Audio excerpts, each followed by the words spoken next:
आज हम बात करेंगे भूतों की कुछ ऐसी प्रत्यक्ष उदाहरण जहाँ पर ऐसी रिसर्चेज में पाए गए कि वहाँ पर भूतों जैसी शक्तियों का अस्तित्व है। आज हम बात करेंगे पैरा एबनॉर्मल एक्टिविटीज़ की कुछ विश्लेषण पर। आज हम बात करेंगे कुछ ऐसी रिसर्चेज पर जो वैज्ञानिकों ने की और उसके बाद हम समझेंगे कि भूत प्रेत जैसी शक्तियों का क्या सच में अस्तित्व है और अगर है तो किस रूप में। नमस्कार, रुद्राष्ट्र विज्ञान में आप लोगों का बहुत बहुत स्वागत, अभिनंदन है। भूत प्रेत जैसी शक्तियां बहुत ही विध्वंसक हैं, बहुत ही भ्रम है। क्या है? वैज्ञानिकों का ज़्यादातर धड़ा यह मानता है कि यह एक मानसिक भ्रम है और बहुत से लोग यह भी मानते हैं कि ऐसी शक्तियों का एक अस्तित्व है नकारात्मक रूप में। बात करते हैं कुछ उदाहरण के साथ। उत्तर प्रदेश का एक जिला है फतेहपुर। फतेहपुर जिले में एक बिंदकी नाम की एक तहसील है। उस तहसील में एक गांव है महरहा। यहाँ 4 साल के एक बच्चे ने अपने पिता को यह बताया कि उसका घर जो है वो वहाँ जहाँ जन्म हुआ, उसका जहाँ वो रह रहा है वह उसका घर नहीं है। उसने बताया कि दूसरे गांव में उसके बीवी बच्चे हैं। 4 साल के बच्चे ने यह बताया कि दूसरे गांव में उसके अपने बीवी बच्चे हैं। चचेरे भाइयों ने विवाद में उसकी हत्या कर दी थी। जब बार बार इस तरह की बात बच्चे के मुंह से निकलती रही तो घर वालों ने उसकी पुष्टि करने की कोशिश की और हैरत तो तब हुई जब उस बच्चे के द्वारा बताई गई सारी बातें हूबहू सच निकली। दूसरी घटना से समझते हैं। राजसमंद में 4 साल की किंजल ने 30 किलोमीटर दूर अपना पिछला जन्म बताया। उसने बताया कि आग से जलने के बाद एम्बुलेंस उसको वहीं छोड़ गई थी। पता किया गया तो परावल गांव में पास में एक पिपलात्री नाम का एक गांव है और उस गांव में एक उषा नाम की एक महिला थी और उस महिला के साथ वही घटना घटी जैसा कि उस किंजल नाम की उस बच्ची ने बताया। मतलब वह उषा नाम की महिला उसी प्रकार से जलकर मर गई थी और उसी का वह पुनर्जन्म था जो उस बच्ची ने अपने पहले जन्म की घटना के विषय में बताया। तीसरी देखते हैं। डॉक्टर स्टीवेंस की रिसर्च में ऐसे भी मामले दिखे जिसमें शरीर पर पूर्व जन्मों के चिन्ह अंकित थे। मतलब डॉक्टर स्टीवेंस ने कई लोगों पर कुछ रिसर्चेज किए और रिसर्चेज में उन्होंने पाया कि कुछ बर्थमार्क्स हैं और उन बर्थमार्क्स के बनने का कोई कारण समझ में नहीं आया। उन्होंने अपनी रिसर्चेज में यह बताया है कि यह जन्म उसके पूर्व के जन्म से संबंधित थी। उन्होंने यह भी बताया कि बच्चे का दूध पीना, जैसे जानवरों का तैरना अपने आप सीख लेना, पक्षियों के अंदर उड़ने का सेंस आ जाना, इसका मतलब कि उनके अंदर यह जो संस्कार या जो एक्टिविटीज़ हैं यह पूर्व से ही यानी अपने जन्म के समय से ही यह इस सेंस को लेकर जन्म लेते हैं, यानी कहीं ना कहीं यह संस्कार लेकर जन्म लेते हैं। तो इसका मतलब कि कहीं ना कहीं पूर्व के संस्कार और पूर्व के कर्म हमारे इस जन्म के कर्म को प्रभावित करने में सक्षम हैं। डॉक्टर हेमेंद्र नाथ बनर्जी के अनुसार, ये भी एक बहुत बड़े रिसर्चर रहे इस फील्ड के, इनके अनुसार वर्तमान बीमारी का कभी कभी संबंध हमारे पूर्व के जन्म में छिपा होता है। मतलब कि पूर्व के जन्मों में कुछ ऐसी घटनाएं या पूर्व के जन्म में कुछ ऐसी व्यवस्थाएं बनती हैं जिनका संबंध सीधा हमारे इस जन्म की बीमारी से संबंधित होता है। और आश्चर्य की बात तो तब हुई जब लोग उनके पास आए और उन्होंने अपने इस सोच से जो थेरेपी विकसित की, उन्होंने इलाज किया जो कि मेडिकल में बहुत से लोग ठीक नहीं हो पा रहे थे और इलाज करने के बाद वो लोग ठीक हो गए उनके पूर्व के जन्म के रिलेट करने पर। Swiss federal institute of technology के एक डॉक्टर हैं, डॉक्टर जूलियो रोनिनी, यह कहते हैं कि यह अनुभूति बहुत जीवंत होती है। वे देख नहीं पाते लेकिन किसी को महसूस जरूर कर सकते हैं। हमेशा किसी के होने का एहसास बना रहता है। यह बात उन्होंने अपने एक रिसर्च में कही कुछ रोगियों को उन्होंने चुना, ऐसे रोगी जो लोग यह बोलते थे या बताते थे या शिकायत करते थे कि उनको यह महसूस होता है कि उनके साथ कोई रहता है, उनको यह महसूस होता है कि वह उनको कॉपी करता है या उनको रिएक्ट करता है। प्रयोग में उन्होंने यह भी जिक्र किया है, अपनी रिसर्च में बताया है कि वह जो भी चीज़ उन रोगियों के साथ रहती थी वह उन्हें दोहराती थी, यानी उन्हें रिपीट, उनकी कॉपी करती थी। मतलब कि अगर रोगी बैठा है तो वह चीज़ बैठ जाती थी, अगर रोगी खड़ा होता था तो वह चीज़ खड़ी होती थी, ऐसा रोगियों ने अनुभव किया। हालांकि इन डॉक्टर जूलियो रोनिनी के मुताबिक यह एक भ्रम है, यह एक न्यूरोलॉजिकल डिसऑर्डर है। अब हम चर्चा करते हैं कि क्या सच्चाई हो सकती है और एस्ट्रोलॉजिकली क्या कारण बन सकते हैं।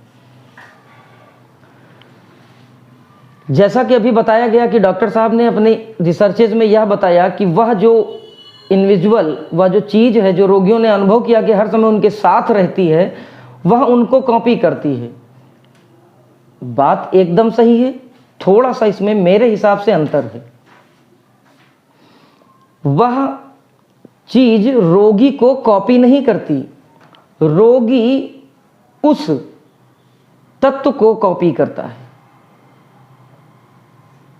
थोड़ा सा समझने का अंतर है। मतलब कि जब ऐसी कोई इंडिविजुअल, जब कोई ऐसी पराशक्ति के अधीन कोई व्यक्ति आता है तो वह व्यक्ति उस तरीके का हो जाता है, उसी तरह हो जाता है और वह उसको अपने ढंग से संचालित करने लगती है, अपने तत्व में उसको समाहित करने का प्रयास करती है। इसलिए वह रोगी उस इंडिविजुअल शक्ति को कह सकते हैं, उस अदृश्य शक्ति को वह रोगी कॉपी करते हैं। मतलब अगर वह शक्ति चाहती है कि रोगी बैठ जाए तो जब अगर वह बैठती है तो रोगी बैठता है। दूसरी रिसर्चेज में बहुत से ऐसी घटनाओं का जो भी जिक्र हुआ, एक बहुत चर्चित घटना के विषय में भी मैं आपसे चर्चा करना चाहूँगा। उत्तर प्रदेश और हरियाणा के बॉर्डर पर एक गांव है पलवल। पलवल में एक बच्चा जन्म लेता है और जैसे ही सेंस में आता है वो शुरुआत से कहता है कि उसका घर नहीं है, उसका घर यहाँ से दूर है। बार बार वही बात वो रिपीट करता है। वो बताता है कि उसके साथ क्या क्या हुआ था। लोग इग्नोर करते हैं, लेकिन बच्चे की जो बुआ होती हैं वह एक बार किसी कारण से कहीं उनको जाना होता है और रास्ते में वही गांव पड़ता है जहाँ का वो बच्चा बार बार जिक्र कर रहा होता है। तो कौतूहलवश उसके अंदर की जिज्ञासा को शांत करने के लिए वह उस गांव के मोड़ पर ले जाकर उसको छोड़ देती हैं और उससे बोलती हैं कि जहाँ तुम्हारा गांव और घर है तुम आगे आगे चलो, हम लोग पीछे से चल रहे हैं। वह बच्चा दौड़ता हुआ एक घर में प्रवेश करता है और प्रवेश करने के बाद वहाँ के लोगों से इस तरह से वो मिलता है जैसे वो उसका अपना घर हो और वह लोग उसके अपने हों। फिर जब वो घटनाओं को बताना शुरू करता है तो वर्तमान समय में उसके घर वाले भी आश्चर्यचकित होते हैं और जिनसे मिल रहा होता है वो लोग तो हतप्रभ होते ही होते हैं।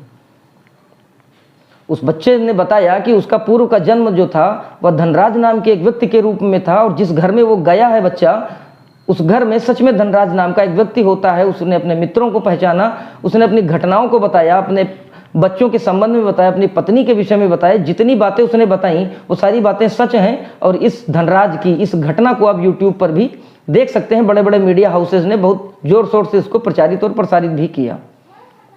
उन्होंने यह भी बताया कि मृत्यु के बाद यानी आफ्टर डेथ उनका क्या एक्सपीरियंस रहा, किस तरीके से वह रहा, क्या खाता था, क्या पीता था, पेड़ पर रहा और किस तरीके से उसने और भी चीज़ों को जो अनुभव किया, वो सारी चीज़ें हमारे गरुड़ पुराण से मेल खाती हैं। एस्ट्रोलॉजी में जो चीज़ें बताई गई हैं वह उससे हूबहू मैच्ड करती हैं। अब हम समझते हैं कि क्या होता है भूत प्रेत का तत्व। हमारा जो शरीर है, भौतिक शरीर यानी स्थूल शरीर, यह बॉडी जिसको हम टच कर सकते हैं, यह 5 तत्वों से मिलकर बना है। अग्नि, जल, वायु, पृथ्वी और आकाश। इसमें हमारा पृथ्वी और जो जल का तत्व होता है वह भारी तत्व है, वो वेटेड एलिमेंट होता है। जब डेथ हो जाती है और क्रोड से कनेक्टिविटी टूट जाती है तो हम यह पाते हैं कि कनेक्टिविटी टूटने के कारण वह जो 2 भारी तत्व हैं वह उस सूक्ष्म शरीर के साथ नहीं जा पाते। तो वह शरीर यानी जल और पृथ्वी का जो तत्व है वह हमारी फिजिकल बॉडी के साथ धरती पर रहता है और निकल जो जाता है सूक्ष्म शरीर, उसमें हमारे आकाश, वायु और अग्नि तत्व रहते हैं और यह इनविजिबल तत्व हैं। इसलिए हम लोगों को यानी कि मनुष्यों को नहीं दिखते जिनके पास 5 तत्व मौजूद हैं। जिस प्रकार का हम जीवन जीते हैं और जिस प्रकार का हमने लक्ष्य किया हुआ होता है, उसी प्रकार की हमारी मानसिकता होती है और मृत्यु के बाद भी हम उसी प्रकार का जीवन जीने के लिए लालयित रहते हैं, भले ही क्यों ना मृत्यु हो गई हो। तो वह शरीर मृत्यु के बाद भी क्योंकि मोह के कारण, अपनी इच्छा पूर्ति ना हो पाने के कारण वो बार बार प्रयास करता है, और ऐसी जीवात्माएं, ऐसा सूक्ष्म शरीर जिसकी इच्छाएं सच में पूर्ण नहीं हुई हैं, ऐसा शरीर जो है वह किसी और माध्यम से अपनी इच्छाओं की पूर्ति के लिए जिद में आकर, गुस्से में आकर वो बार बार ऐसी पूर्तियों के लिए प्रयास करता है, और ऐसी शक्तियां निर्मित हो जाती हैं और ऐसे लोगों को अपनी चपेट में, अपनी जकड़ में जल्दी लेती हैं जो मानसिक तौर पर कमजोर होते हैं। ज्योतिषी भाषा में अगर कहा जाए तो जिन लोगों का चंद्रमा कमजोर होगा वो लोग मन के स्तर पर कमजोर होंगे, और ऐसी शक्तियां ऐसे लोगों को प्रभावित कर जाएंगी। दूसरे अर्थों में अगर हम समझें, किसी की कुंडली में या किसी की हथेली में अगर चंद्रमा प्रॉब्लमेटिक स्थिति में है, यानी कि अगर चंद्रमा अस्त है, पीड़ित है, ग्रहण से है, अमावस्या में है, तो यह जान लीजिए कि ऐसे व्यक्तियों का मन जो होगा वह बहुत जल्दी आकर्षित हो जाएगा ऐसी आत्माओं की ओर, या ऐसी आत्माएं ऐसी व्यक्तियों के ऊपर अपना प्रभाव जल्दी छोड़ने में सक्षम होंगी। मेजर कनेक्टिविटी और मेजर नेगेटिव इंपैक्ट कब देखने को मिलता है आत्माओं का या सूक्ष्म शरीर का? यह हमारा जो ब्रह्मांड या जो हमारा सहस्त्रार्थ है, जो ब्रह्मरंध्र है, इसी के माध्यम से हम प्रॉपर एक कंटिन्यू ऊर्जा गेन करते हैं ब्रह्मांड से, और यह ऊर्जा हमारे ब्रेन से प्रोसेस होके हमारे आज्ञा चक्र तक पहुंचती है, और यहाँ से हम आगे अपने बॉडी के और जो पार्ट्स हैं उनको हम एनर्जी सप्लाई करते हैं। इसी कारण से, इस एनर्जी को गेन करने के कारण से हमारा ब्रेन जो है वो 24 वाट तक की एनर्जी यानी विद्युत यानी बिजली पैदा करता है। तो अब आप समझिए कि कोई दरवाजा अगर खुला है तो हवा चाहे जैसी हो, आने के रास्ते खुले हैं। जिसका मन कमजोर होता है, जिसकी फ्रीक्वेंसी कमजोर होती है, वो ऐसी आत्माओं को, ऐसी सूक्ष्म शरीर को जल्दी आकर्षित करते हैं, और यह कमजोर होने के कारण उनका सहस्त्रार्थ चक्र यानी यह चोटी वाला स्थान जो है वह कमजोर होता है, और इसी के रास्ते से वह शरीर जो है, वह जो सूक्ष्म शरीर है, वह जल्दी एंट्री कर जाता है अपने अंदर जो अतृप्त इच्छाएं हैं उस उद्देश्य की पूर्ति के लिए वह एक शरीर को चुन लेता है।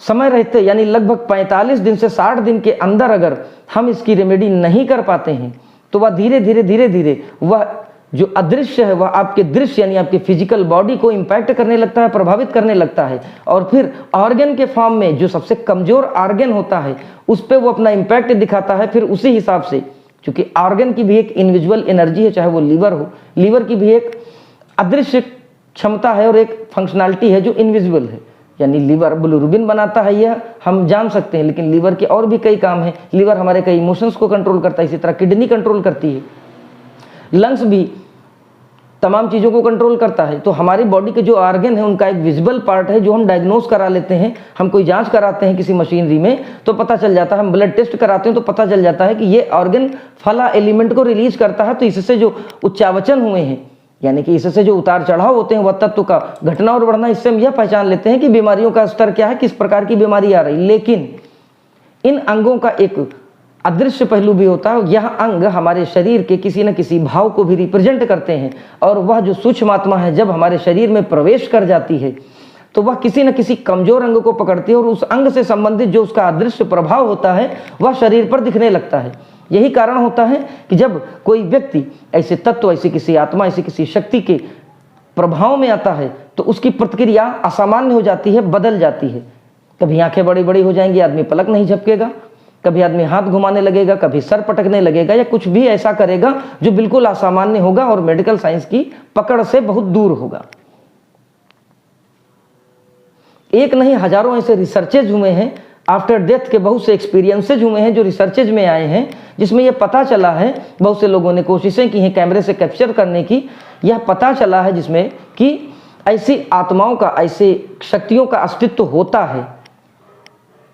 अगले किसी वीडियो में बहुत सारे ऐसे जिक्र भी किए जाएंगे जिसमें और भी साइंटिफिक थ्योरीज दी जाएंगी, जिसमें और भी कई प्रमाण दिए जाएंगे कि हाँ इन चीज़ों का अस्तित्व होता है, और बहुत से ऐसे प्रूफ दिए जाएंगे जिसमें पुनर्जन्म की घटनाएं भी देखी गई हैं। आप सर्चेस करा के भी देख सकते हैं, और आप चाहें तो जाकर वहाँ पर अपना स्वयं व्यक्तिगत अनुभव भी ले सकते हैं। कहीं ना कहीं कुछ तो सच्चाई जरूर है। अगर सच्चाई ना होती तो ये इतनी घटनाओं जिनका मैंने जिक्र किया, और हजारों घटनाएं ऐसी हैं जिनका भी जिक्र मैं नहीं कर पा रहा हूं समय अभाव के कारण, तो क्या ये मिथ्या है? ये तो वह प्रमाण है, ये तो वह उदाहरण है जिनको आप जाके चेक कर सकते हैं। ये उदाहरण उन लोगों के लिए भी बड़े महत्वपूर्ण हैं जो लोग इन सब चीज़ों में विश्वास नहीं रखते। हमारे पूर्व के जन्म का संबंध हमारे वर्तमान से निश्चित होता है।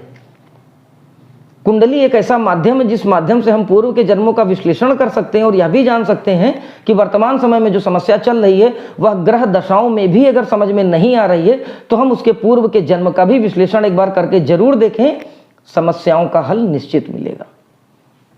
थोड़ा सा अपने विश्लेषण करने की सोच को बदलना पड़ेगा, थोड़ा सा इस दिशा में भी आपको विश्वास करना पड़ेगा, नतीजे जरूर निकलते हैं, यह मैंने अपने अनुभवों में पाया है। भूत और प्रेत जैसे तत्व जो है ये सारी शक्तियां विद्यमान हैं। आपका आत्मबल जितना कमजोर होता रहेगा उतना ही ये लोग प्रभावित करते रहेंगे। मजबूत आत्मबल वालों को ऐसा नहीं है कि भूत और प्रेत प्रभावित नहीं करते, लेकिन वो क्षणिक होते हैं। क्यों? क्योंकि शक्तियां प्रयास जरूर करती हैं। कुछ ऐसे स्थान जहां पर कूड़े या गंदगी का ढेर हो, पीपल का वृक्ष जो अक्सर लोग जानते हैं वो एक बहुत बड़ा रहस्य है अपने आप में भूत और प्रेतों को लेकर, फिर कभी इस बारे में विस्तार से चर्चा होगी। लेकिन पीपल का जो पेड़ होता है वह सच में इस तरह की ऊर्जाओं का वास होता है। आप वीडियो देखिएगा, यूट्यूब पे वगैरह पे सर्च करा के भी देखिएगा कि जितनी ऐसी घटनाएं आप पाएंगे उसमें आप यह निश्चित पाएंगे कि मृत्यु के बाद वह जो सूक्ष्म शरीर रहा वो किसी न किसी पेड़ पर जरूर रहा है। या जो 13 दिन का विधान रहा है इसका भी एक साइंटिफिक रीजन होता है कि 13 दिन में मोह भंग हो जाता है। 13 दिन में उस जीवात्मा को, 13 दिन में उस सूक्ष्म शरीर को यह विश्वास हो जाता है कि उसकी मृत्यु अब हो चुकी है और उस परिवार से कोई संबंध नहीं है, और अगर मैं संबंध रखता भी हूं तो इन लोगों पर कोई फर्क नहीं पड़ने वाला है। और भी बहुत से रहस्य हैं और भी बहुत सी मिस्ट्रीज हैं इन सब ऊर्जाओं को लेकर। सारी ऊर्जाएं नेगेटिव होती भी नहीं है, ये हमारा वहम है कि सारी ऊर्जाएं नेगेटिव होती हैं। दूसरा, जितने मामले पाए जाते हैं या भूतों और प्रेतों के जितने मामले अब तक चर्चा में हैं, सारे मामले सत्य भी नहीं होते हैं। उसके कुछ लक्षण होते हैं, कुछ सिम्टम्स होते हैं। अगर वो सिम्टम्स, वो लक्षण सच में दिख रहे हैं तभी वह मामला जो हो किसी भूत प्रेत जैसी ऊर्जा से प्रभावकारी माना जाएगा। बाकी अपने अनुभवों में मैंने पाया है कि लगभग 70% मामले झूठ होते हैं। झूठ का मतलब कहीं ना कहीं भ्रम होता है। जैसे कि आप कहीं जा रहे हैं, अगर आप किसी जंगल में जा रहे हैं तो जाहिर सी बात है आपका सचेतन मन बहुत अधिक चौकन्ना होगा, किसी भी प्रकार की घटना को जल्दी नोटिस करने वाला होगा। अगर आप इन सब चीज़ों में बहुत अधिक विश्वास रखते हैं तो जाहिर सी बात है कि कोई भी अप्रत्याशित घटना आपको सीधे आपका मन वहीं खींच कर लेकर जाएगा और आप उसी चीज़ की परिकल्पना करेंगे।